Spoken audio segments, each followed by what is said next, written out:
Blackstone Audio and Skyboat Media present Wastelands 2, More Stories of the Apocalypse, edited by John Joseph Adams.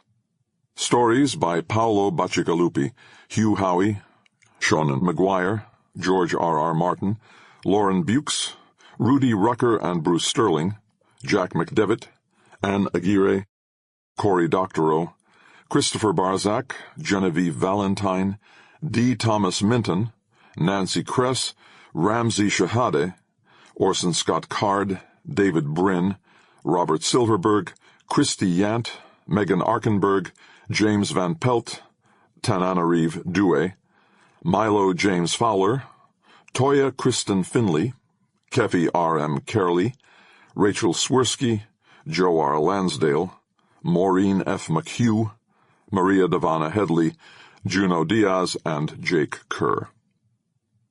Read by Paul Bamer, Cassandra Campbell, Orson Scott Card, Gabrielle DeCure, Jamie Grant, Taylor Meskimen, Arthur Morey, Stefan Rudnicki, Christopher Tabori, and Judy Young. Introduction by John Joseph Adams. It's hard to imagine following up something like the end of the world. But fans of post-apocalyptic fiction know that end-of-the-world stories aren't really about the end.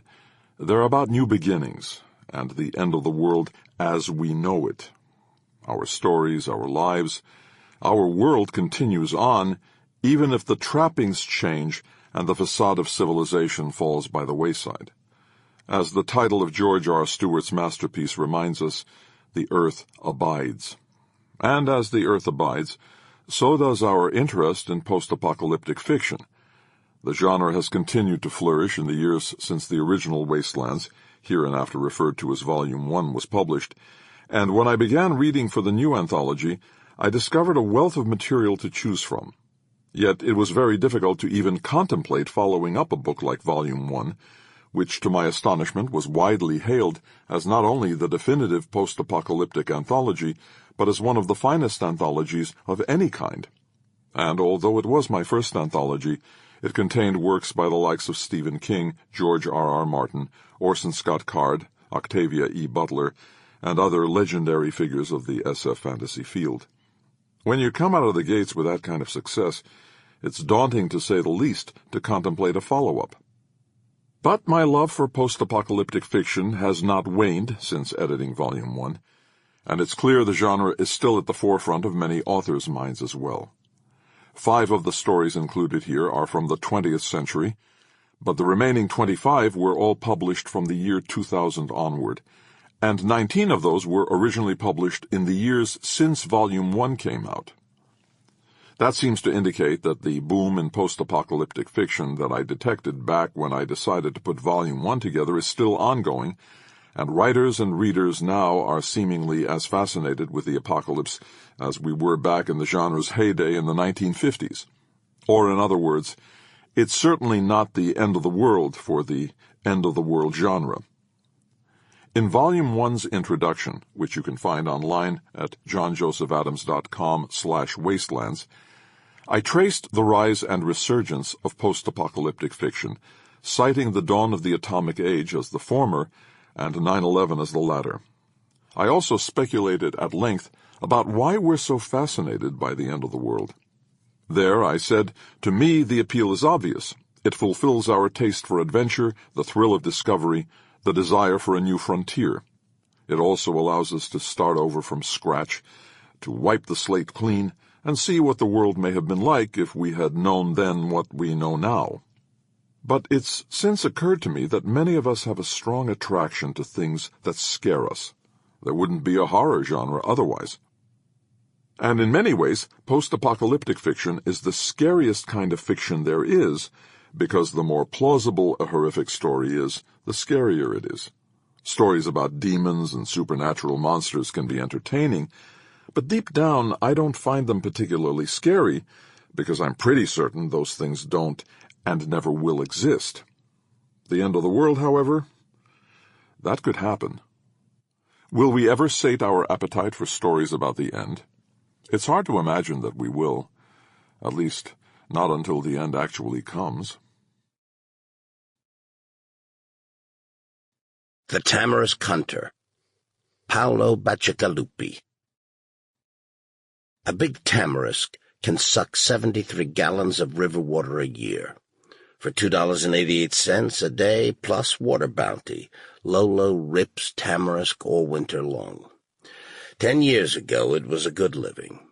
Back then, tamarisk shouldered up against every riverbank in the Colorado River Basin, along with cottonwoods, Russian olives, and elms. 10 years ago, towns like Grand Junction and Moab thought they could still squeeze life from a river.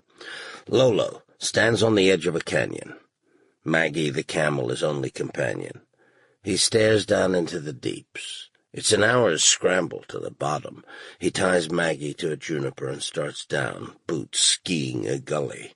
A few blades of green grass sprout neon around him, piercing juniper-tagged snow clods.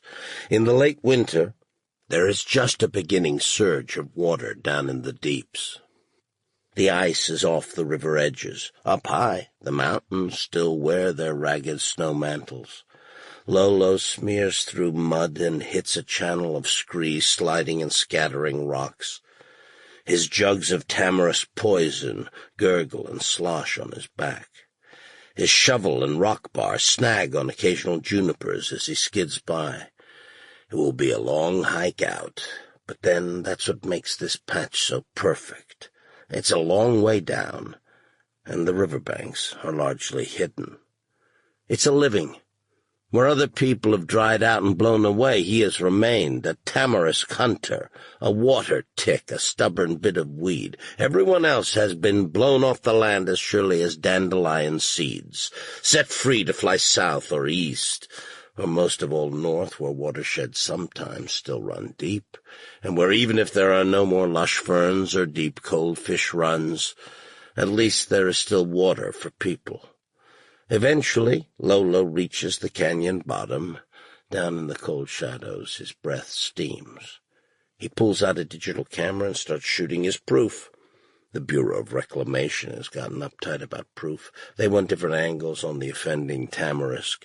They want each one photographed before and after, the whole process documented, GPSed, and uploaded directly by the camera. They want it done on-site, and then they still sometimes come out to spot check before they calibrate his head gate for water bounty.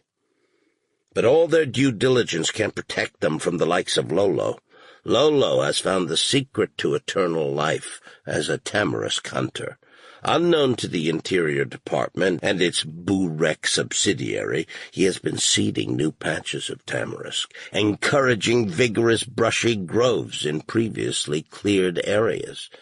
He has hauled and planted healthy root balls up and down the river system in strategically hidden and inaccessible corridors, all in a bid for security against the swarms of other tamarisk hunters that scour these same tributaries. Lolo is crafty. Stands like this one, a quarter-mile long and thick with salt-laden tamarisk, are his insurance policy. Documentation finished. He unstraps a folding saw along with his rock bar and shovel and sets his poison jugs on the dead salt bank. He starts cutting, slicing into the roots of the tamarisk, pausing every 30 seconds to spread garland 4 on the cuts, poisoning the tamarisk wounds faster than they can heal. But some of the best tamarisk, the most vigorous, he uproots and sets aside for later use. $2.88 a day, plus water bounty. It takes Maggie's rolling, bleeding camel stride a week to make it back to Lolo's homestead. They follow the river, occasionally climbing above it onto the cold mesas and wandering off into the open desert in a bid to avoid the skeleton sprawl of empty towns. Guardy choppers buzz up and down the river like swarms of angry yellowjackets, hunting for Porto pumpers and wildcat diversions. They rush overhead in a wash of beaten air and gleaming National Guard logos. Lolo remembers a time when the Guardies traded pot shots with people down on the river banks, tracer fire and machine gun chatter echoing in the canyons. He remembers the glorious hiss and arc of a Stinger missile as it flashed across the Red Rock Desert and blue sky and burned a chopper where it hovered. But that's long in the past. Now Guardy patrols skim up the river unmolested. Lolo tops another mesa and stares down at the familiar landscape of an eviscerated town, its curving streets and subdivision cul-de-sacs, all sitting silent in the sun. At the very edge of the empty town, 1-acre ranchettes and snazzy 5,000-square-foot houses with dead-stick trees and dust-hill landscaping fringe a brown tumbleweed golf course. The sand traps don't even show anymore. When California put its first calls on the river, no one really worried. A couple of towns went begging for water. Some idiot newcomers with bad water rights stopped grazing their horses, and that was it. A few years later, people started showering real fast, and a few after that, they showered once a week. And then people started using the buckets. By then, everyone had stopped joking about how hot it was. It didn't really matter how hot it was. The problem wasn't lack of water or an excessive heat, not really. The problem was that 4.4 million acre-feet of water were supposed to go down the river to California. There was water. They just couldn't touch it. They were supposed to stand there like dumb monkeys and watch it flow on by. "Lolo!" The voice catches him by surprise. Maggie startles and groans and lunges for the mesa edge before Lolo can rein her around. The camel's great padded feet scuffle dust, and Lolo flails for his shotgun where it nestles in a scabbard at the camel's side. He forces Maggie to turn, shotgun half drawn, holding barely to his seat and swearing. A familiar face tucked amongst the juniper tangle. "God damn it!" Lolo lets the shotgun drop back into his scabbard. "Jesus Christ, Travis! You scared the hell out of me!" Travis grins. He emerges from amongst the juniper's silver bark rags, one hand on his gray fedora, the other on the reins as he guides his mule out of the trees. "Surprised? I could have shot you." Don't be so jittery. There's no one out here except us water ticks. That's what I thought the last time I went shopping down here. I had a whole set of new dishes for Annie, and I broke them all when I ran into an ultralight parked right in the middle of the main drag. Meth flyers. Beats the hell out of me. I didn't stick around to ask. Shit. I bet they were as surprised as you were. They almost killed me. I guess they didn't. Lola shakes his head and swears again, this time without anger. Despite the ambush, he's happy to run into Travis. It's lonely country, and Lolo's been out long enough to notice the silence of talking to Maggie. They trade ritual sips of water from their canteens and make camp together. They swap stories about Boo Wreck and avoid discussing where they've been ripping tamarisk, and enjoy the view of the empty town far below with its serpentine streets and quiet houses and shining, untouched river. It isn't until the sun is setting and they've finished roasting a magpie that Lolo finally asks the question that's been on his mind ever since Travis's sun-baked face came out of the tangle. It goes against etiquette, but he can't help himself. He picks magpie out of his teeth and says, "I thought you were working downriver." Travis glances sidelong at Lolo, and in that one suspicious, uncertain look, Lolo sees that Travis has hit a lean patch. He's not smart like Lolo. He hasn't been reseeding. He's got no insurance. He hasn't been thinking ahead about all the competition and what the Tamarisk endgame looks like. And now he's feeling the pinch. Lolo feels a twinge of pity. He likes Travis. A part of him wants to tell Travis the secret, but he stifles the urge. The stakes are too high. Water crimes are serious now, so serious Lolo hasn't even told his wife, Annie, for fear of what she'll say. Like all the most shameful crimes, water theft is a private business, and the scale Lolo works, forced labor on the straw, is the best punishment he can hope for. Travis gets his hackles down over Lolo's invasion of his privacy and says, I had a couple of cows that was running up here, but I lost 'em. I think something's got 'em. Long way to graze cows. Yeah, well, down my way, even the sagebrush is dead. Big Daddy Drought's doing a real number on my patch. He pinches his lip, thoughtful. Oh, wish I could find those cows. They probably went down to the river. Travis sighs. Then the Guardies probably got 'em. Probably shot 'em from a chopper and roasted 'em. Californians. They both spit at the word. The sun continues to sink. Shadows fall across the town's silent structures. The rooftops gleam red, a ruby cluster decorating the blue river necklace. You think any stand's worth pulling down here? Travis asks. You can go down and look, but I think I got it all last year. And someone had already been through before me, so I doubt much is coming up. Shit. Well, maybe I'll go shopping. Might as well get something out of this trip. There sure isn't anyone to stop you. As if to emphasize the fact, the thud-thwop of a Guardy chopper breaks the evening silence. The black fly dot of its movement barely shows against the darkening sky. Soon it's out of sight, and the cricket chirps swallow the last evidence of its passing. Travis laughs. Remember when the Guardies said they'd keep out looters? I saw them on TV with all their choppers and Humvees, and them all saying they were going to protect everything until the situation improved. He laughs again. You remember that? All them driving up and down the streets. I remember. Sometimes I wonder if we shouldn't have fought them more. Annie was in Lake Havasu City when they fought there. You saw what happened. Lolo shivers. Anyway, there's not much to fight once they blow up your water treatment plant.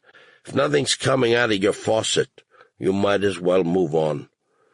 Yeah, well, sometimes I think you still gotta fight, even if it's just for pride. Travis gestures at the town below, a shadow movement. I remember when all that land down there was selling like hotcakes, and they were building shit as fast as they could ship in lumber. Shopping malls and parking lots and subdivisions, anywhere they could scrape a flat spot. We weren't calling it Big Daddy Drought back then. 45,000 people, and none of us had a clue. And I was a real estate agent. Travis laughs, self-mocking sound that ends quickly. Sounds too much like self-pity for Lolo's taste. They're quiet again, looking down at the town wreckage. I think I might be heading north, Travis says finally. Lolo glances over surprised. Again, he has the urge to let Travis in on his secret, but he stifles it. And do what? Pick fruit, maybe. Maybe something else. Anyway, there's water up there. Lolo points down at the river. There's water. Not for us. Travis pauses. I gotta level with you, Lolo. I went down to the straw. For a second, Lolo's confused by the non sequitur. The statement is too outrageous, and yet Travis's face is serious. The straw? No kidding. All the way there? All the way there, he shrugs defensively. I wasn't finding any tamarisk anyway, and it didn't actually take that long. It's a lot closer than it used to be. A week out to the train tracks, and then I hopped a cold train and rode it right to the interstate, and then I hitched. What's it like out there? Empty. Trucker told me that California and the Interior Department drew up all these plans to decide which cities they'd turn off when. He looks at Lolo significantly. That was after Lake Havasu. They figured out they had to do it slow. They worked out some kind of formula, how many cities, how many people they could evaporate at a time without making too much unrest. Got advice from the Chinese from when they were shutting down their old communist industries. Anyway, it looks like they're pretty much done with it. There's nothing moving out there except highway trucks and coal trains and a couple of truck stops. And you saw the straw? Oh, sure, I saw it. Out toward the border. Big old mother. So big you couldn't climb on top of it. Flopped out on the desert like a damn silver snake, all the way to California. He spits reflexively. They're spraying with concrete to keep water from seeping into the ground, and they've got some kind of carbon fiber stuff over the top to stop the evaporation, and the river just disappears inside. Nothing but an empty canyon below it, bone dry. And choppers and Humvees everywhere, like a damn hornet's nest.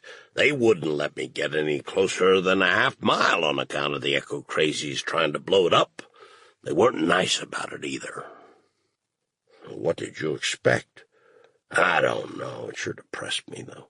They work us out here and toss us a little water bounty, and then all that water next year goes right down into the big old pipe. Some Californian's probably filling his swimming pool with last year's water bounty right now.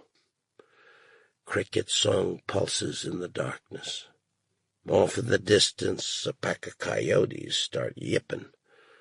The two of them are quiet for a while. Finally, Lolo chucks his friend on the shoulder. Hell, Travis, it's probably for the best. A desert's a stupid place to put a river anyway. Lolo's homestead runs across a couple of acres of semi-alkaline soil conveniently close to the river's edge. Annie is out in the field when he crests the low hills that overlook his patch. She waves, but keeps digging, planting for whatever water he can collect in bounty. Lolo pauses, watching Annie work. Hot wind kicks up, carrying with it the scents of sage and clay. A devil dust swirls around Annie, whipping her bandana off her head. Lolo smiles as she snags it. She sees him still watching her and waves at him to quit loafing. He grins to himself and starts Maggie down the hill, but he doesn't stop watching Annie work. He's grateful for her, grateful that every time he comes back from tamarisk hunting, she is still there. She's steady, steadier than the people like Travis who give up when times get dry, steadier than anyone Lolo knows, really. And if she has nightmares sometimes and can't stand being in towns or crowds and wakes up in the middle of the night calling out for family she'll never see again, well, then it's all the more reason to seed more tamarisk and make sure they never get pushed off their patch like she was pushed. Lola gets Maggie to kneel down so he can dismount, then leads her over to a water trough, half full of slime and water skippers. He gets a bucket and heads for the river where Maggie groans and complains behind him. The patch used to have a well and running water, but like everyone else, they lost their pumping rights, and Boo Rex stuffed the well with quickcrete when the water table dropped below the minimum allowable reserve. Now he and Annie steal buckets from the river, or when the Interior Department isn't watching, they jump up and down on a foot pump and dump water into a hidden underground cistern he built when the Resource Conservation and Allowable Use Guidelines went into effect.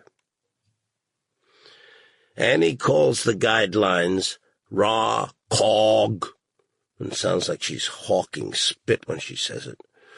But even when they're filled in well, they're lucky. They aren't like Spanish Oaks or Antelope Valley or River Reaches, expensive places that had rotten water rights and turned to dust, money or no, when Vegas and L.A. put in their calls.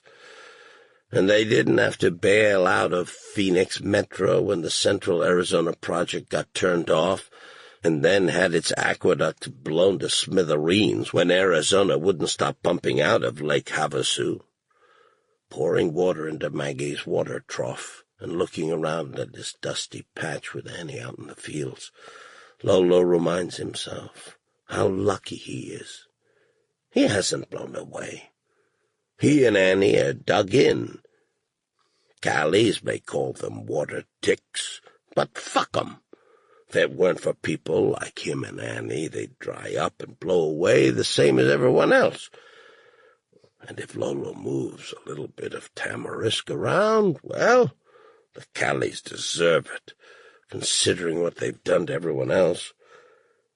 Finished with Maggie, Lolo goes into the house and gets a drink of his own out of the filter urn. The water is cool in the shadows of the adobe house. Juniper beams hang low overhead. He sits down and connects his Blu-ray camera to the solar panel they've got scabbed onto the roof.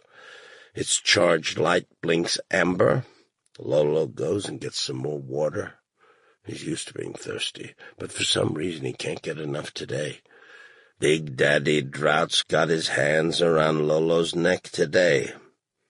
Annie comes in, wiping her forehead with a tanned arm. "Don't drink too much water," she says. "I haven't been able to pump. Bunch of guardies around." "What the hell are they doing around? We haven't even opened our head gates yet." "They said they were looking for you." Lolo almost drops his cup. "They know. They know about his tamarisk receding. They know he's been splitting and planting root clusters, that he's been dragging big healthy chunks of tamarisk up and down the river. A week ago, he uploaded his claim on the canyon tamarisk, his biggest stand yet, almost worth an acre-foot in itself in water bounty. And now the guardies are knocking on his door. Lolo forces his hand not to shake as he puts his cup down. "They say what they want?" He's surprised his voice doesn't crack. "They just wanted to talk to you." She pauses. "They had one of those Humvees with the guns." Lolo closes his eyes, forces himself to take a deep breath. "They've always got guns.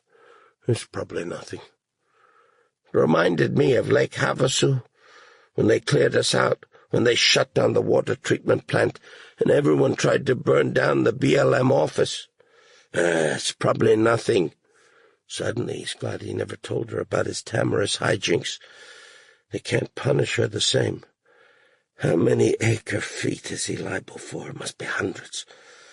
They'll want him all right.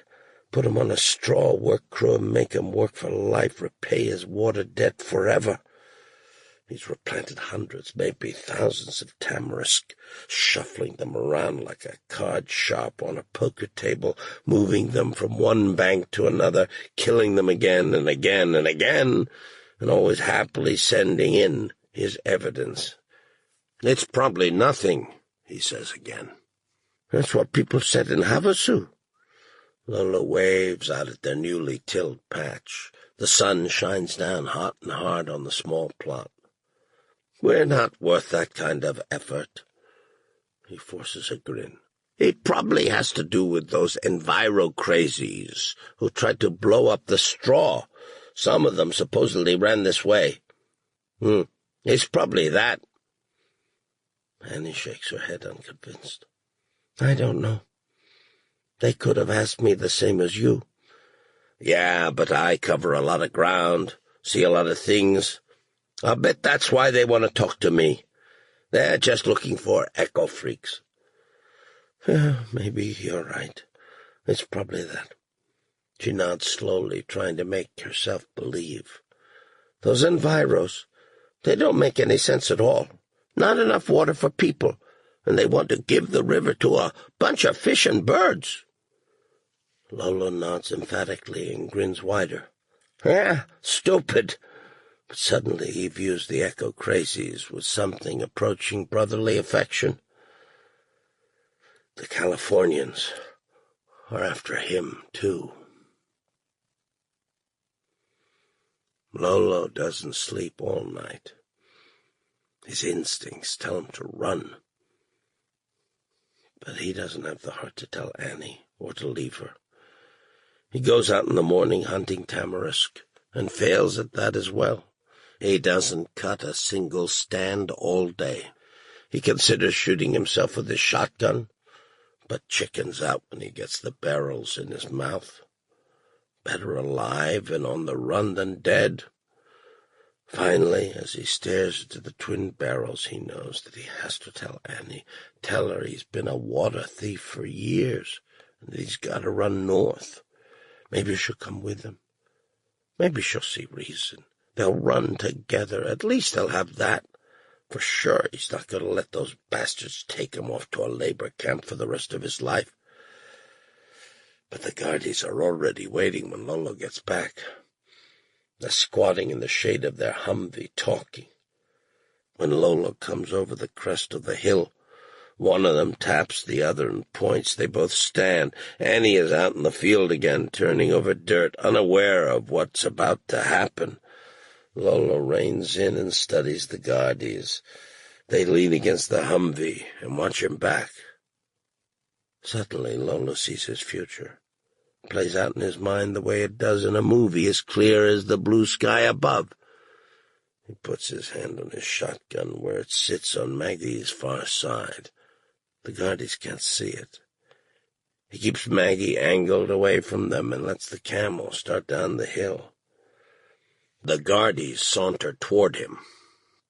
They've got the Humvee with a .50 caliber on the back, and they both got M16s slung over their shoulders. They're in full bulletproof gear, and they look flushed and hot. Lolo rides down slowly. He'll have to hit them both in the face. Sweat trickles between his shoulder blade. His hand is slick on the shotgun stock. The guardies are playing it cool.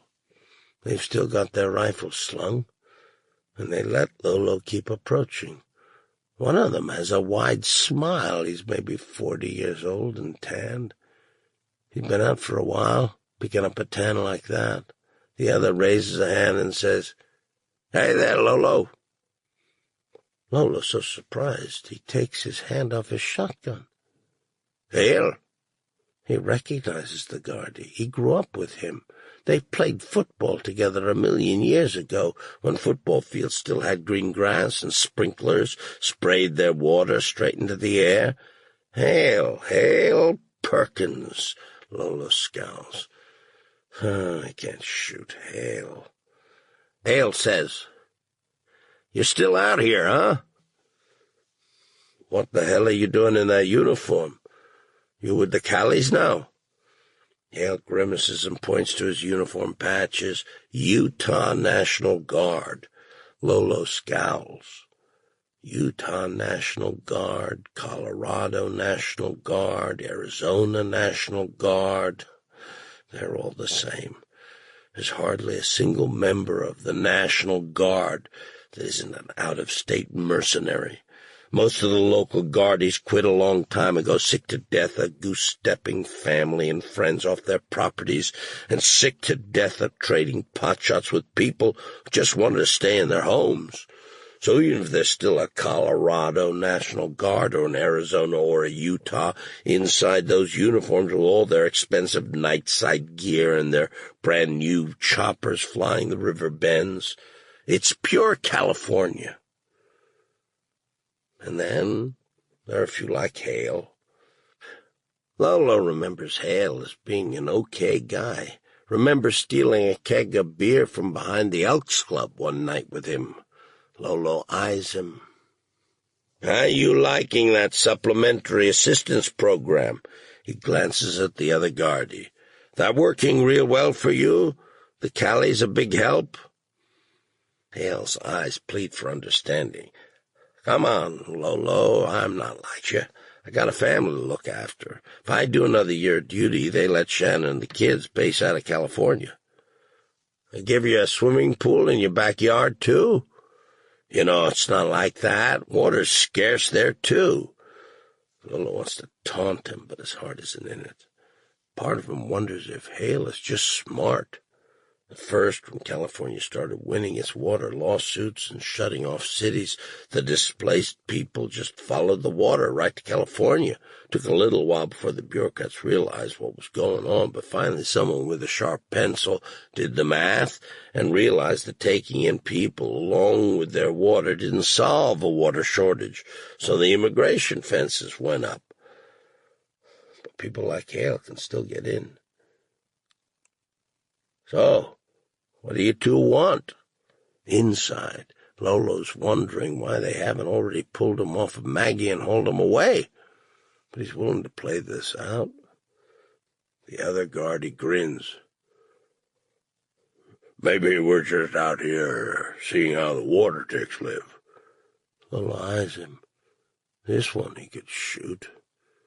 He lets his hand fall to his shotgun again. Burek sets my head gate. No reason for you to be out here. Callie says, there were some marks on it, big ones. Lolo smiles tightly. He knows which marks the Callie is talking about. He made them with 5 different wrenches when he tried to dismember the entire headgate apparatus in a fit of obsession. Finally, he gave up trying to open the bolts and just beat on the thing, banging the steel of the gate, smashing at it, while on the other side he had plants withering. After that he gave up and just carried buckets of water to his plants and left it at that. But the dents and nicks are still there, reminding him of a period of madness.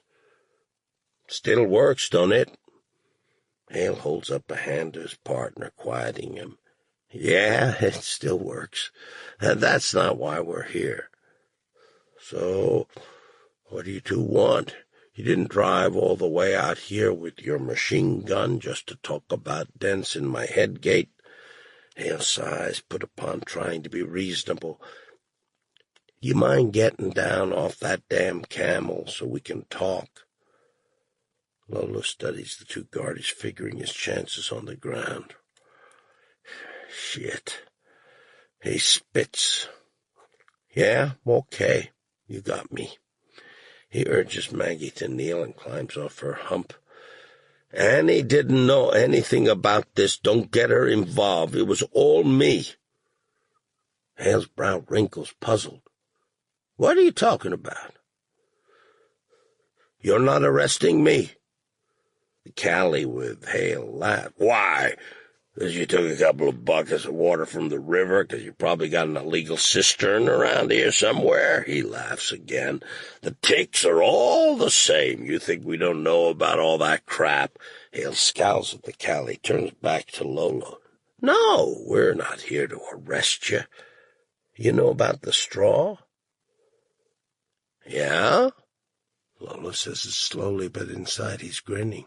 Great weight is suddenly off him. They don't know. They don't know shit. It was a good plan when he started, and it's a good plan still.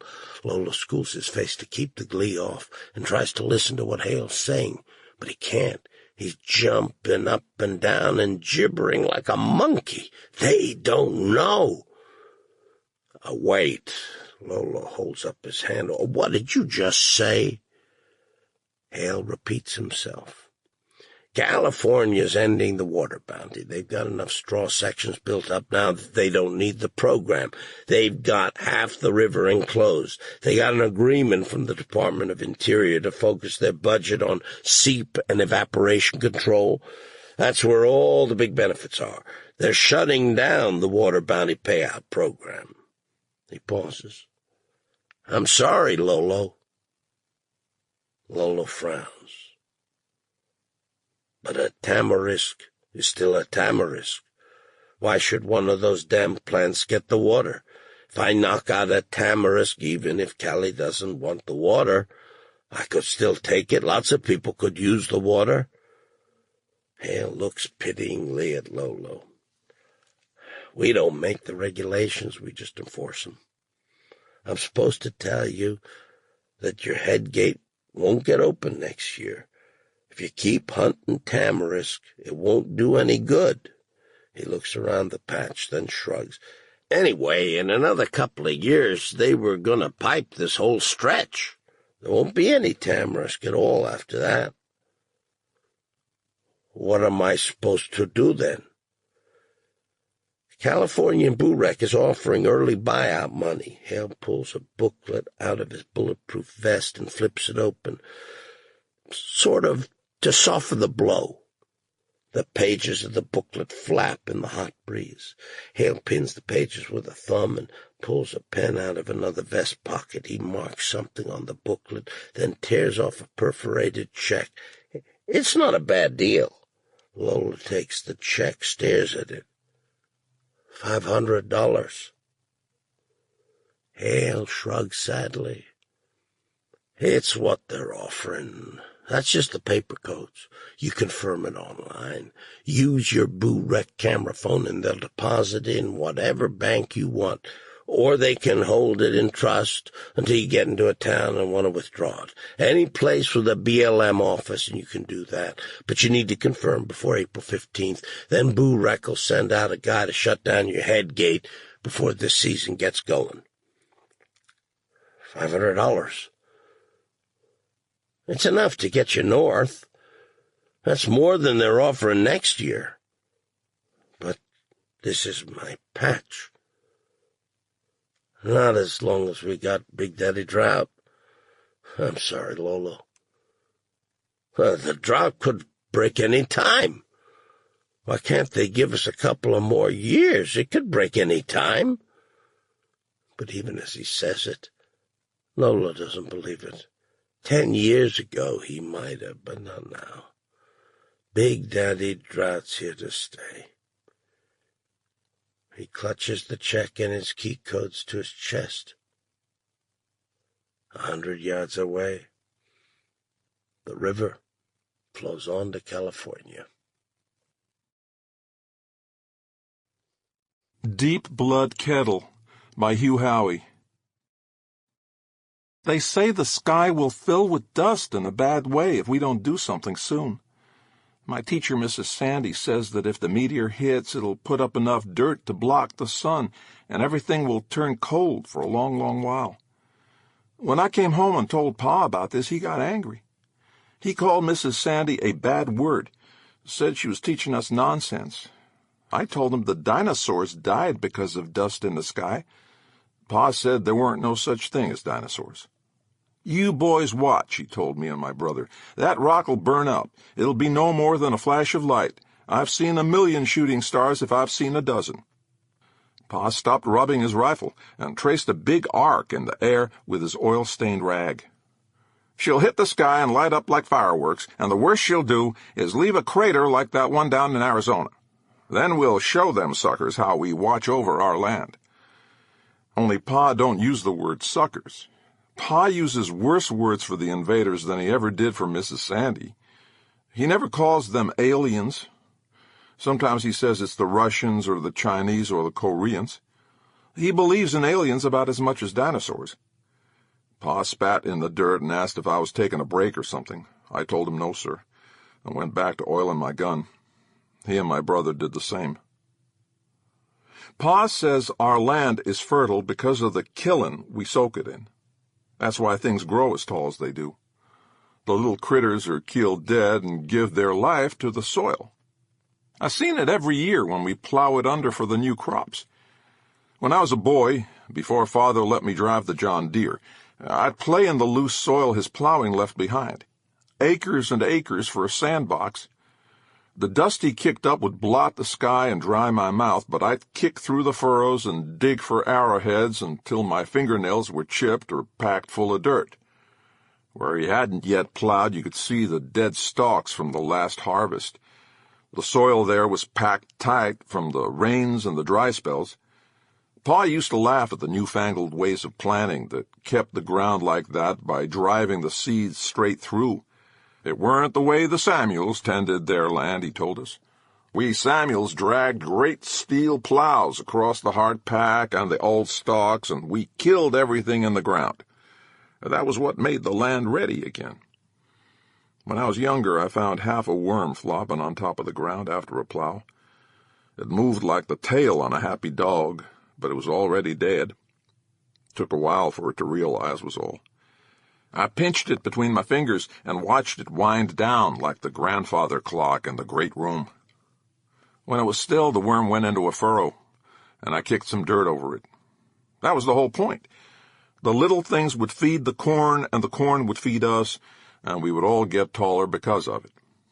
Pa, meanwhile, drove that tractor in great circles that took him nearly out of sight. The dust he kicked up could blot out the whole Montana sky, and my boots would fill up with gravel as I kicked through the loose furrows he left behind. Pa only believes in things he can see.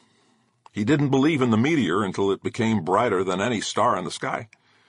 Before long, you could see it in the daytime if you knew where to look and squinted just right. The people on the TV talked to scientists who said it was coming straight for us. They had a date and time and everything. One of them said you could know where it would land, but that nobody wanted to panic. It just meant people panicked everywhere. And then it leaked that the rock would hit somewhere between Russia and China, and Pa reckoned those people were panicking a little worse. He called it a rock, not a meteor. Like a bunch of people, Pa don't think it'll amount to much. Folks been predicting doom since his grandpa was a boy, and the world outside still looked pretty much the same. This was before we got first contact. That's what they called it, even though the rock hadn't set down yet. It was nothing but a phone call, from what I could tell. On the TV, they said it was coming from the other side of the rock. That's when even the scientists and all the smart people started acting a little crazy. First contact happened back when Mrs. Sandy was still our teacher. We listened to the news at school, I talked to her, and I didn't tell Pa any of what I learned. It made him angry hearing about the demands, but Mrs. Sandy said it was the best thing that ever happened to our planet, them deciding to come here. She told me a lot before she left, and the substitute took her place. She was going to be one of them that welcomed the invaders, even sold her house and bought a pickup with a camper back. I eventually reckoned Pa was right to call her some of those bad things. But I did sort out a bunch between the TV and what Mrs. Sandy said. The rock weren't no accident like the scientists used to suppose. It was aimed, like the stones I chucked after a plowing, trying to hit one rock with another. The invaders, they was right behind the big rock. Mrs. Sandy liked to say that our governments would make the right choice, and all of a sudden the same channels on TV that I watched for news showed new people. They wore headphones and spoke funny and argued over what to do. My brother wouldn't stop asking about the little flags in front of each of them, and I had to tell him to shut up so I could hear. The invaders were giving us a choice, it sounded like. All they wanted was half our land and for us to get rid of all of our weapons, and they would leave most of us alone. They gave a date. It was the same one the scientists had already figured. The rock could be moved, they said. It didn't have to hit. It could go into orbit, and then we could have it for our own. On a different channel, men with suits and ties argued real loud over how much the rock was worth. They used words I'd never heard of before, something more than trillion. I knew what gold and some of the other valuable things were, but some were called rare and sounded like they were from Earth. I couldn't sort out how something that could kill us one day could be worth so much the next, but the invaders said the rock only needed a nudge. When I turned 13, Pa said I was finally old enough to drive. He taught me in the old pickup with the missing tailgate and the tires that were always starving for air. It was a shifter, which seemed a hard way to start driving, but Pa believed in learning the worst to begin with. I had to yank up on the steering wheel to push the old clutch all the way in. Damn thing made it so my arms would be as sore at night as my legs. Pa cursed every time the gears growled, and it was hot in the truck even with the windows down. But I got to where he would send me to fetch the mail. And once I'd mastered the old pickup, he taught me on the John Deere, and I learned to plow. Pa was right that it made driving the tractor easier, but it was still scary as hell. The first time you drive something so big, you wonder if one man ought to be able. There was a red lever that went from rabbit to turtle, and Pa would stand in the cabin with me and yell for me to nudge it up. But we were already bouncing around something fierce. The noise was terrible. and looking back I couldn't see the house through the haze I was stirring. It weren't even like we were moving so much as the great big tires of the tractor were spinning the earth beneath their knobby treads. Pa would bend over the seat and knock the red lever up, and the bucking would grow worse.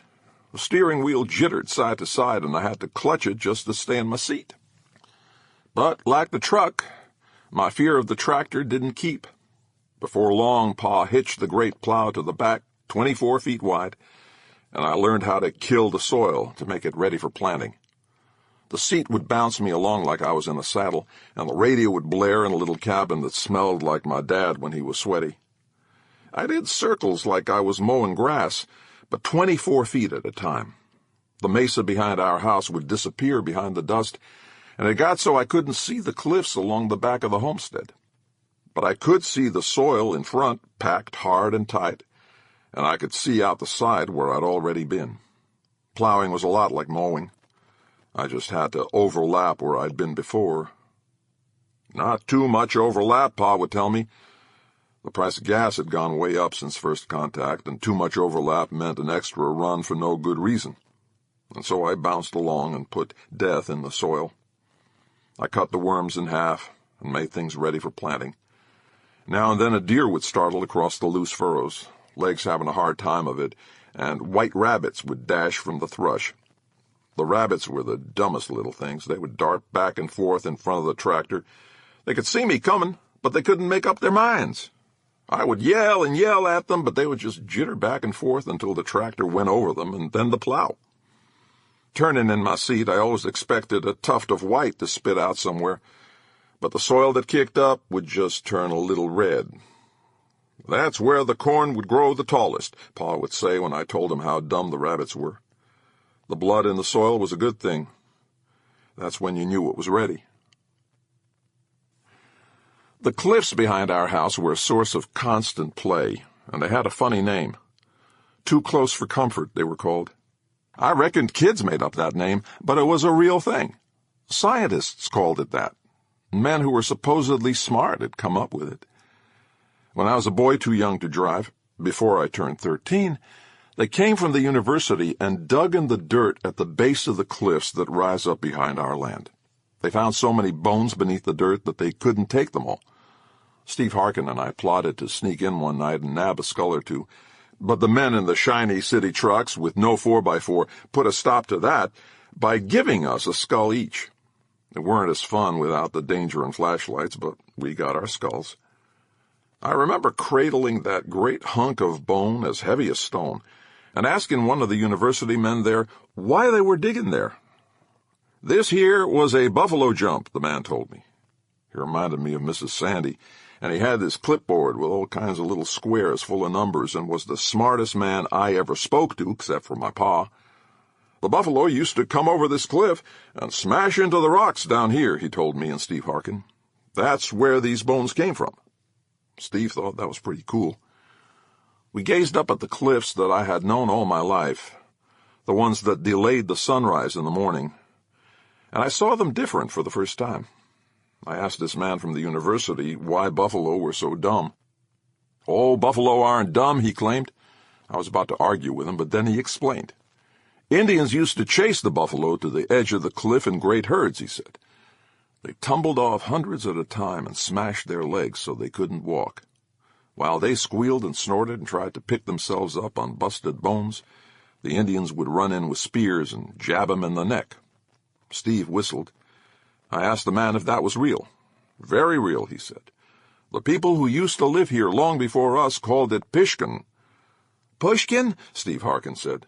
What does that mean? It means deep blood kettle, the man told us. He pointed to where the men and women were digging in these funny squares with ropes and stakes marking everything off. You can still see the blood in the soil, he said. I didn't know if that man from the university was playing with us or not, but I told him we needed to go. That skull he'd given me was getting heavier and heavier the longer he talked. The people on TV, with the little flags and the headphones, reminded me of white rabbits in the plow season. You could watch them go back and forth on the screen. Everyone wanted the gold and the trillions and trillions and trillions and all the rare earth stuff, But nobody wanted to give up their land, and the invaders insisted on half. They wanted half, or they would take it all. People on the TV argued about why the aliens would do something like this, why they would let the rock hit us and kick up the dirt and make things cold. But I knew. I reckon I knew better than most. Just a year before, I'd watched a movie about invaders coming down. They'd made a different kind of contact. There were fights with lasers and explosions, and our side found a way at the end to lick them for good. It was a good movie, but those invaders were dumb. I tried to picture us Samuels taming our plot of land, something like that. Pa and Riley and me would take to the soil with guns and shoot the worms one by one, and the worms would fight back with the rabbits, the deer, the turtles, and the foxes. And I could imagine them swarming us and licking us good. They were dumb, but there was an awful lot of them. Which was why we used the plow. It was why we throw the dirt up into the air. We make all things die in the soil, so when we put in our own seed, that's all the life there is. And where the ground is reddest, that deep blood kettle, the corn reaches up so high you think it might leave us behind. And that's what the rock will do. Plow us under. It weren't going to be like that movie at all. Mrs. Sandy used to say before she left town that the dust would kick up and blot out the sky if the rock fell, but she didn't think we would let that happen. Mrs. Sandy always thought the best of people. She even liked my pa, no matter what he called her. Me, I wished she would come back from wherever she went. I'd like to have her sit in the John Deere with me and feel it buck and chase down those rabbits too dumb to move. I'd take Mrs. Sandy by the hand and lead her to the cliffs on the edge of our land and show her the piles of bones and see what the Indians had done. But Mrs. Sandy was gone, and nobody went to school no more. And outside, the spot of light in the sky had grown so bright that it was like a star in the daytime. The people on the TV moved like rabbits. They were chased like buffalo. And you didn't need to know where to look no more to see that something bad was coming. Animal Husbandry by Shauna McGuire. The city of Clayton was burning. I saw the smoke from over 15 miles away, but I kept riding towards it, less from hope that the fire was a sign of civilization than from sheer, cussed stubbornness. My instructions said I needed to go this way. Since all the GPS systems failed around the time the networks and satellite uplinks died, I really didn't think that deviating was a good idea. Not if I was actively interested in living, anyway. Fortunately for me, the wind was blowing out to sea, carrying the bulk of the doubtless carcinogenic smoke with it. I left the trailer about a mile down the road from the lookout point, choosing the minor risk that one of the other poor souls left in this godforsaken world would stumble over it. You can't exactly low-jack a draft horse. Over the greater risks of smoke inhalation and panicked animals rocketing out of my control. My mare, the unimaginatively named Midnight, would put up with just about anything I asked from her. She'd be able to stand the heat as long as I could. Even with the wind in our favor, the air was so thick with ash that I could practically chew it by the time we got to the top of the lookout point. I shielded my eyes to block the flames, squinting through the smoke as I strained to see the city beyond. There wasn't much left to see. The fire had almost burned itself out, but it was still vigorous enough to make that particular route impassable. There were two choices. We could try to find another route, or we could backtrack 20 miles to the superstore I'd seen in San Ramon, resupply, and let the fire finish burning itself to death. "We need a break, don't we, Midnight?" I asked, running a hand down the anxious mare's throat. She snorted, front legs dancing in a half-panicked tattoo against the ground. She was ready to bolt, holding herself in place solely because she assumed I wanted her to stay. There was no need for that. We'd seen everything we'd come to see, and it was just more devastation. Tugging gently on the reins, I turned midnight towards the caravan and the road. Before we rode out of the region completely, I stopped at the sign marking the city limits, pulled out my staple gun and another of my precious flyers, and set to work. Even if we didn't come back this way, even if the store managed to yield a better route, I would have done my self-imposed duty by the people who might still be living here, wherever they were.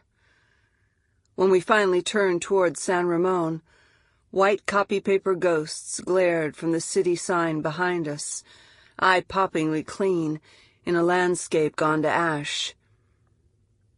It would never be enough, but it would have to do. Important, important, important. Please read. Your survival could depend on it.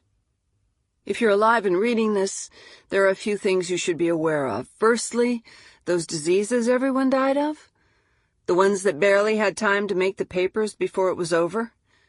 They weren't natural, and that means there's no way to estimate their out-of-body survival rates. Be careful. Keep contact with the dead to an absolute minimum. If you must handle human remains, wear gloves and be prepared to dispose of your outer garments immediately afterwards. Avoid closed-up spaces where people died, especially those which have remained moist.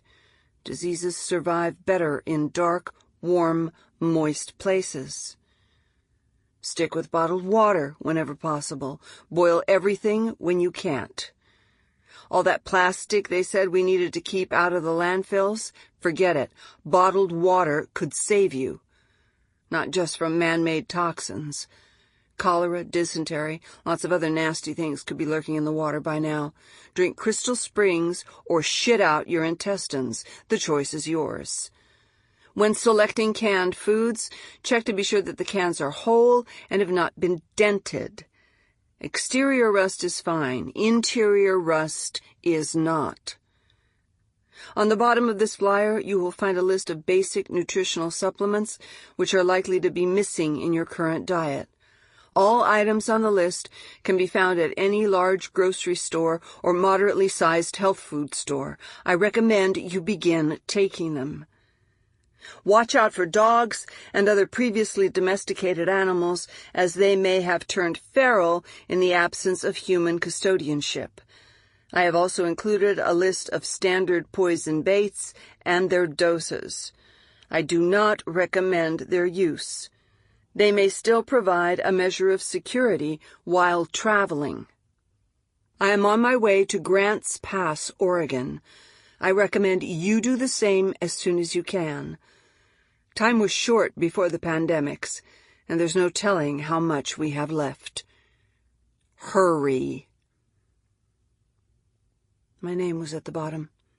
Mercy Neely, Doctor of Veterinary Medicine. Possibly the last vet in the world. Possibly the last medical practitioner of any kind in California. I really wish I'd paid more attention in class. The San Ramon Superstore showed signs of moderate looting, which was reassuring. I've come to see looting as a sort of hopeful omen, a little piece of proof that the human race will manage to recover from what it's done to itself. I was less pleased to see that my would-be looters had focused their attentions on the junk food aisles and cosmetics, almost completely ignoring the canned goods and well-stocked pharmacy. Well, maybe that was better for me, but it didn't bode well for the survival of the species. After my brief solo reconnaissance was done, I cranked up the loading bay door enough to drive the wagon inside and park it in what used to be the stockroom. Midnight wandered off to investigate while I was unhitching the other horses and pouring their oats out on the concrete. I don't know what their names were originally. I call them Tweedledee and Tweedledum, and that seems to work well enough for everyone involved. The goats were hard at work trying to chew through their ropes again. I set them loose to wreak what havoc they could inside the closed superstore ecosystem. Goats can do a lot of damage, but even they can't chew through walls. Finally, with everyone else roaming free, I opened the wagon's back door and released the hounds. Even indoors, it's difficult to overstate the value of a good guard dog in this brave new world we're all marooned in. They came bounding out with tails wagging madly. Even Brewster, whose close-cropped stub of a tail could barely do more than vibrate rapidly back and forth. The dogs inquired whether I might be interested in company while I explored the store, largely through the mechanism of trying to jump up and lick my face. I allowed that this might be acceptable. An agreement was reached. Who says animals don't communicate? "All you be good now," I cautioned the rest of the traveling zoo, and stepped through the swinging doors that separated the loading dock from the rest of the store, all 3 dogs at my heels. Time to go shopping. New World style. The world ended about 14 months ago. Sadly, I missed this momentous occasion. I was homesick with the plague, and was thus not allowed to participate in the grand pandemic which wiped out the majority of the human race. Yeah, I get the irony. Still, I like to think I'm doing pretty well, all things considered. I've made it more than halfway to my eventual destination, despite some pretty major complications, and I've managed to do it without having a psychotic break. Talking to the animals doesn't count. That's what I went to school for.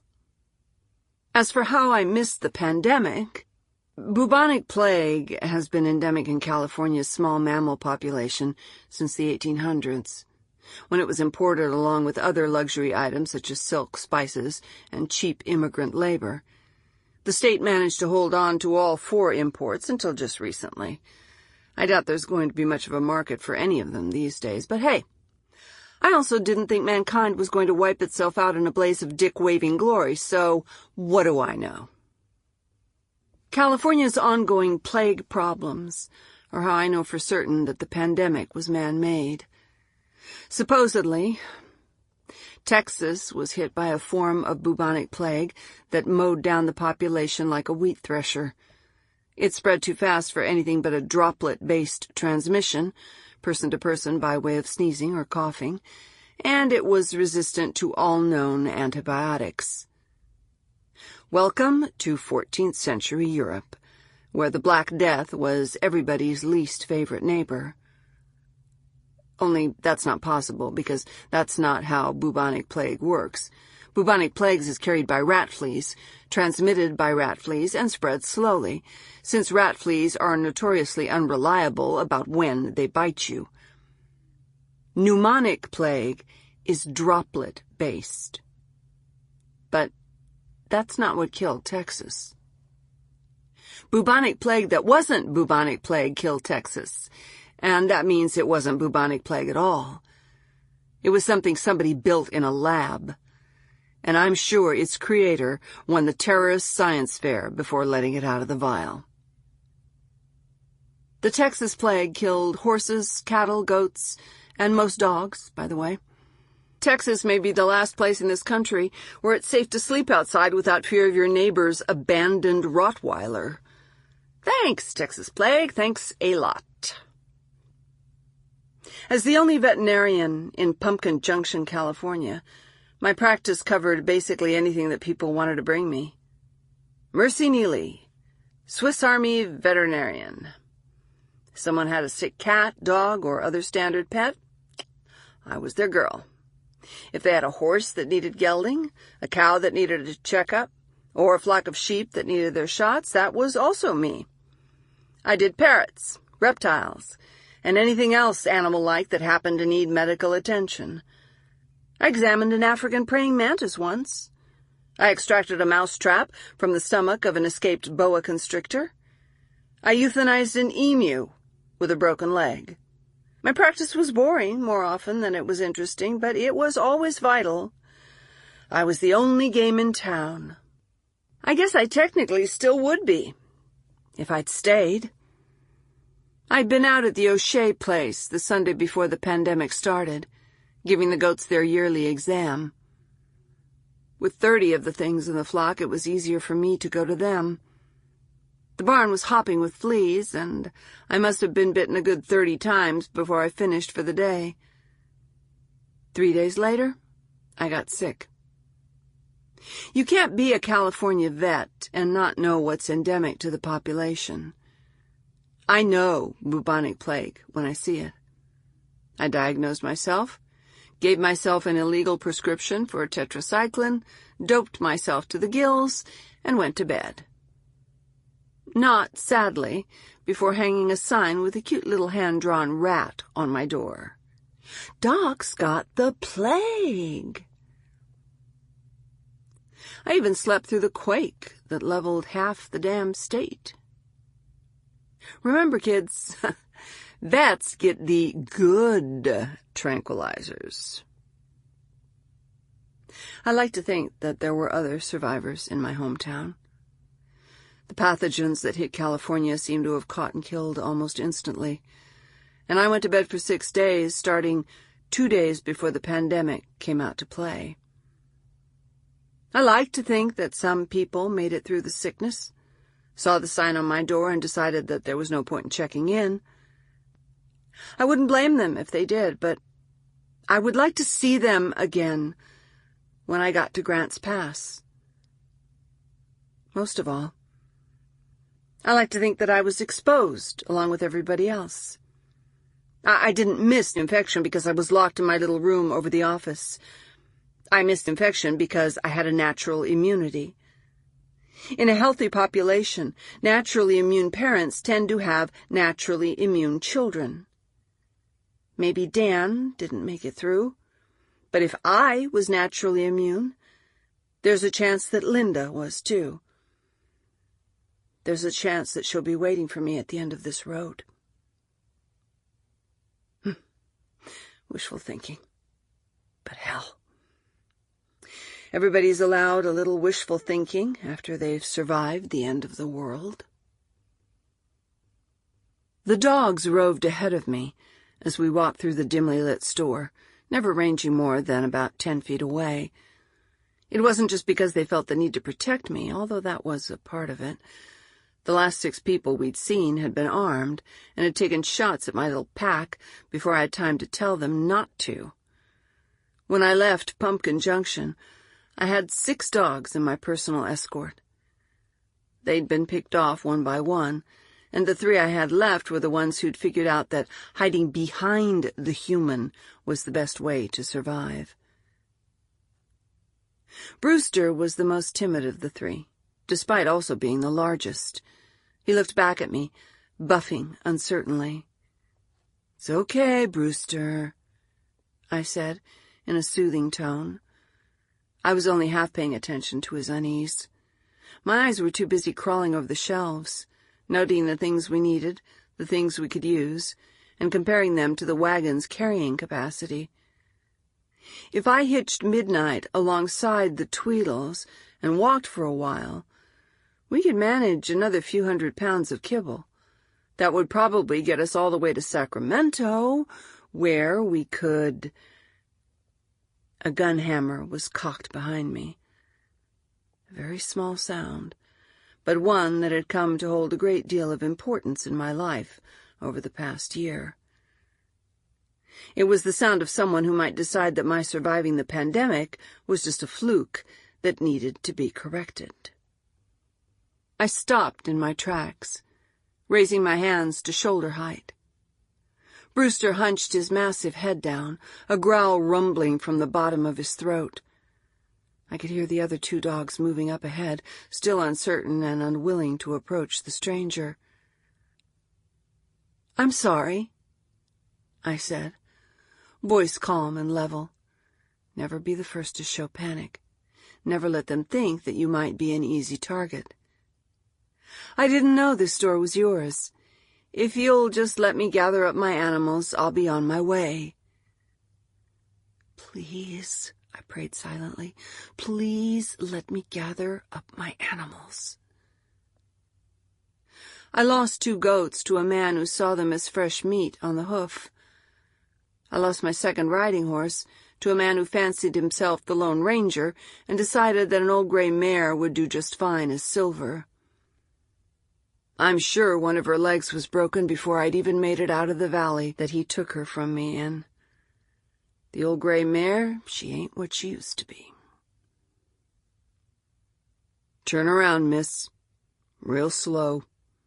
No sudden movements. Male, middle-aged.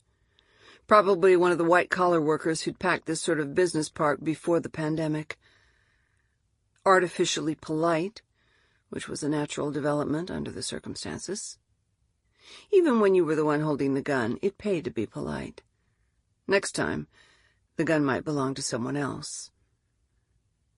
I turned as I'd been instructed, not dropping my hands or making any effort to avoid meeting his eyes. Confident without being challenging. That was the goal. Once you've stared down a bull that smells cows in estrus, you can handle anything humanity has left to throw at you.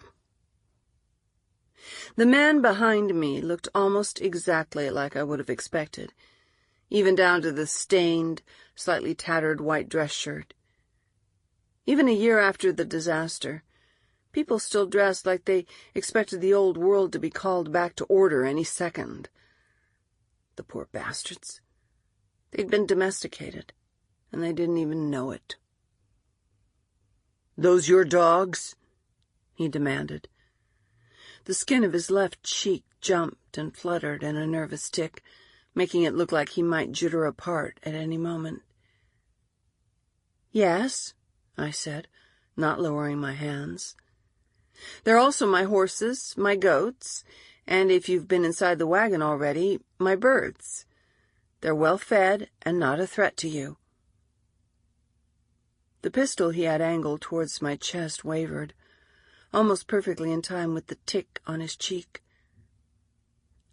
"Are you some sort of farmer?" "No, I'm a veterinarian." Shock and relief chased each other across his face for a moment before he lowered his gun, saying, "Miss, I'm going to need you to come with me." He hesitated, finally adding more quietly, "Please." "Sir, I don't want to get your hopes up here. I'm not a people doctor. It's my daughter. She's 9. Linda will be 9 this year, if the world can make it that long." I sighed. "Come back to my wagon with me. I'll need some things from my bag." His name was Nathan Anderson. He'd been a tech writer, churning out endless pages of instructions for machines he'd never use. Like almost every other survivor I've encountered, he never got sick at all. No pandemic for Nathan. No wife, friends, or job either. Nothing but scrounging from the stores of San Ramon and taking care of Miranda. Until Miranda started getting sick. Until he was lucky enough to catch a traveling veterinarian who'd been to some form of medical school, even if it wasn't the human kind. He was quiet as we walked the 3 blocks back to the office building they called home, only the gun in his hand serving as a reminder of his status as my captor. Brewster, Mike, and little Bobby trailed along behind me, an anxious canine escort. I wasn't willing to leave them behind. Too much of a chance that Nathan had friends who'd learned the hard way that dogs needed to be shot on sight. Nathan paused at the office door. "She was awake when I went out scouting for supplies. She gets a little disoriented sometimes, but she's a good girl. She'll probably even like your dogs." I could smell the sickness from here.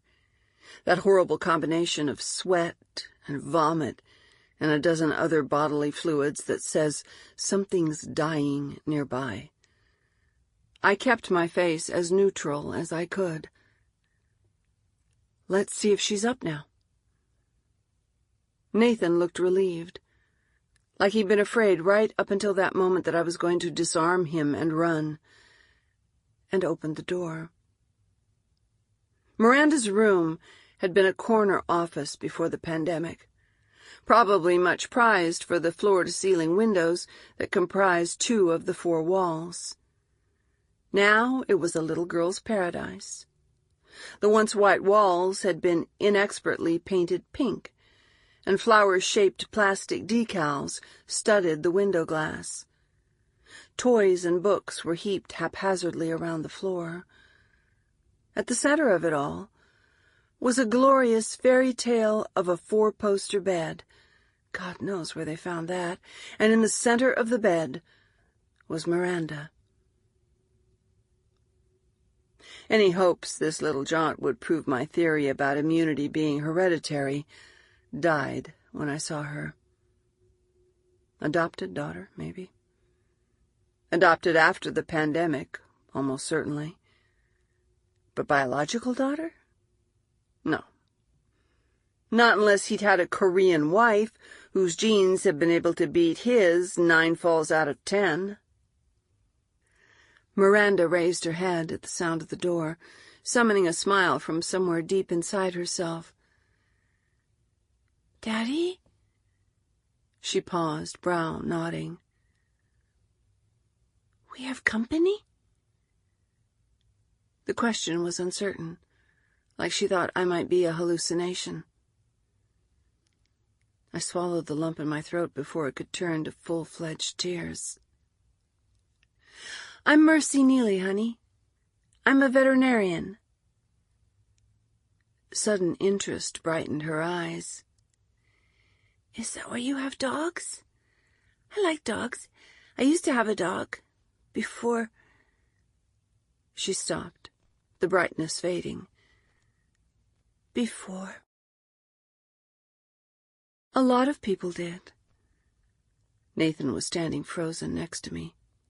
He'd ceased to be a factor as soon as I saw the little girl. Ignoring the possibility that he'd decide to shoot me, I started for the bed, setting my traveling medicine kit down on the mattress. "Now, your dad says you don't feel so good." "Uh-huh." "You want to tell me about it?" "My head hurts. I can't breathe sometimes. I keep choking when I try to sleep." She sounded ashamed of her own symptoms. Poor kid. A cough cut off her words, and she sat up to catch it in her hands, bending almost double in the process. It had a rich, wet sound, like it was being dredged up through quicksand. "Just breathe," I said, and turned back towards Nathan. "It could be a lot of things. Without a lab, I can't really tell you which one. It's probably pneumonia, complicated by general malnutrition. I'm going to give you a list of medicines that I need you to go back to the store and find for me." His eyes widened, then narrowed. "I'm not leaving you alone with her." "My way out of here is back at that store. I'm unarmed. I'm not exactly going to take a sick little girl hostage, now am I?" I shook my head, expression disgusted. "She shouldn't be left alone. Either you trust me here, or you trust that I'll come back." "I'll lock the office door behind me." "You do that." Still he hesitated, eyes flickering from me to Miranda and back again. I sighed and played the ultimate trump card. "I don't know how long she has." His expression hardened. "I'll be right back." Things I don't need to explain. What it was like to step outside for the first time after I got better and the rest of the world didn't. I'm pretty sure everyone that's still alive has their own version of that story, and they don't need to be repeated. I woke up, I felt better, I went outside, I threw up 6 times, I went a little crazy, and I got over it. There wasn't time to have a nervous breakdown. Maybe if I'd been a doctor, but I wasn't a doctor. I never wanted to be a doctor.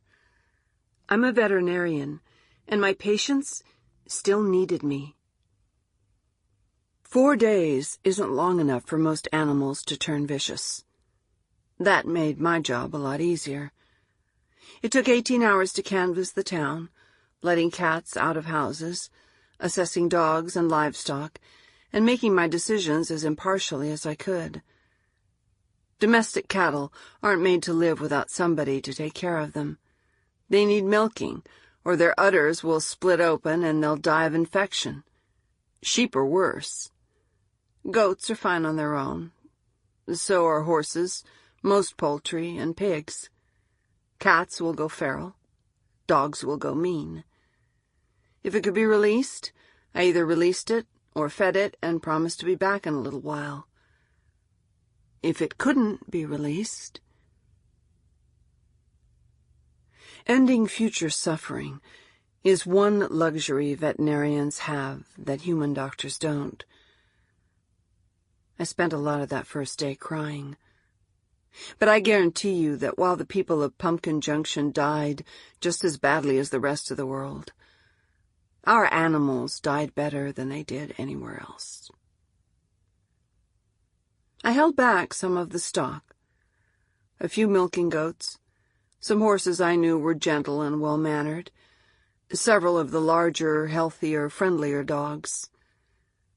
I was already planning, you see, figuring out what I'd need and what we'd need when I finish the trip.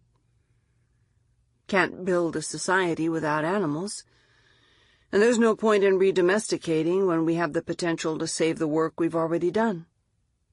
Some of it, anyway. God, I hope she's there. Miranda turned wide, dark eyes on me after her adoptive father was gone and asked, "Am I going to get better?" That's what medicine is for, isn't it? I opened my bag, pulling out a needle and a small unlabeled bottle. I never labeled that particular bottle. They taught us that in veterinary school. Even when they were the ones who decided that dear old Kitty was ready for that great scratching post in the sky, people didn't want to see the label. They also taught us to be natural about it, to fill the syringe like it was any other vaccination. "Miranda's a pretty name," I said. "I like it." "So do I," she said, watching me with gravity beyond her years. "Are you going to give me a shot?" "Mm-hmm. Just a little one, to help you sleep." I glanced up, offering her a warm smile. "I have a daughter just about your age.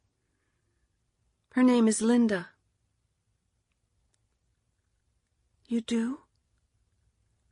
Her expression turned carefully neutral, like she was about to walk into a minefield. "Is she... did she..." "Oh, she's just fine. She's waiting for me in a place called Grant's Pass. It's up in Oregon.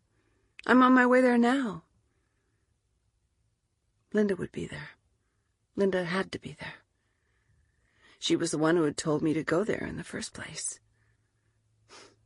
8 years old, smart as a whip, and gullible enough to believe everything she ever read. Gullible enough to believe the pandemic was coming, for one thing, and that it would probably come in our lifetime. "When they go crazy, Mom, you have to promise to come to Oregon," she said, with those big blue eyes just as wide and serious as they could go.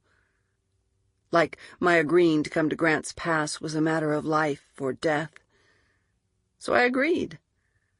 What else can you do? I only got her every other weekend, and if she wanted me to promise to take a post-apocalyptic road trip, I'd promise. Linda had to be there. What I'd seen in Pumpkin Junction on the day I went a little crazy was just the shock talking. I didn't see it again.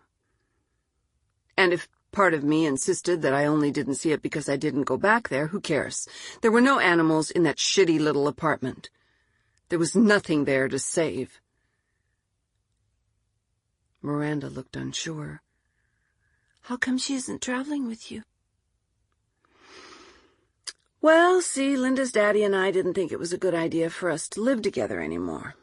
So Linda was with her daddy when everybody got sick, and she had to start without me. I'll catch up to her sooner or later. I tapped the syringe, easing out the bubbles. She promised to meet me there, and she takes her promises seriously. Linda takes everything seriously, and has since she was born. So we sat down with the maps of the state, and we worked out 4 routes that we could take to get to Oregon. The route where they closed the roads. The route where quarantine kept the roads open. The route where there's been an earthquake and we have to go around. The route where too many people survived and we need to avoid them. Even after the earthquake that took out most of the Los Angeles metro area, the bulk of California was mostly somewhere between routes 1 and 2. Linda wouldn't have had any problems if she avoided the coast roads and skirted the area around Red Bluff. Can we come with you? Me and my daddy? We'll talk about it when you wake up, I said soothingly. She didn't even cry when the needle went in. She bore the brief pain like a trooper. Domesticated animals always do. There are a lot of ways for people to die in the post-pandemic world. I've seen most of them. The human race was domesticated a long time ago, and like the cows that need someone to milk them, or the sheep too dumb to run away from a predator, the humans forgot how to stay alive without the trappings of their civilization. So they stagger along, pretending they still have some quality of life, while their teeth get loose from scurvy, and their bowels get scarred by parasitic infections. Most of the people who lived through the sicknesses shouldn't have. They're just suffering now, without all the little luxuries they were so accustomed to. Euthanasia is kinder. It's quicker. It takes the pain away. If we don't let our pets suffer, why should we let people do it? Part of being a vet is knowing that the thing to do with suffering is end it, not prolong it just for the sake of being able to say that all your patients survive. I'm not a moralist. I see suffering and I end it. It's that simple. Human doctors aren't allowed to have that luxury, but there's a reason I never wanted to work with people. Miranda's eyes fluttered shut in a matter of seconds as the drugs took effect, her body effectively sliding into a comatose state that was deeper than any sleep. I put the syringe away and took her hand, my index finger pressed against the pulse point of her wrist. Her heart sped up, fighting the lidocaine. Her fingers tightened on mine with no more force than a kitten's jaws. She gasped once, sighed, and was still. "See," I said, slipping my hand out of hers. "Nothing to be afraid of." Nathan returned about 10 minutes later, clutching a bag that bulged with medical supplies. I met him at the office door, motioning for him to be quiet. "She's sleeping," I whispered. He looked past me to where she was stretched out on her bed, expression peaceful, and believed me. Outside, in the hall, I offered him a sympathetic smile and said, "It's bad, but she should pull through. I've given her something to help her sleep, and I can show you which medicines to give her. But there's a fee for my help." The hope in his eyes died like a switch had been flipped. "What's that?" he asked warily. I held up my bag. "After spending a year scrounging in all this rust, you need a tetanus shot. Let me give it to you, and I'll stay as long as it takes to get her better." Nathan laughed, sounding utterly relieved. "Well, I think I can stand a shot if it gets my baby girl better." "Good," I smiled. "This won't hurt a bit."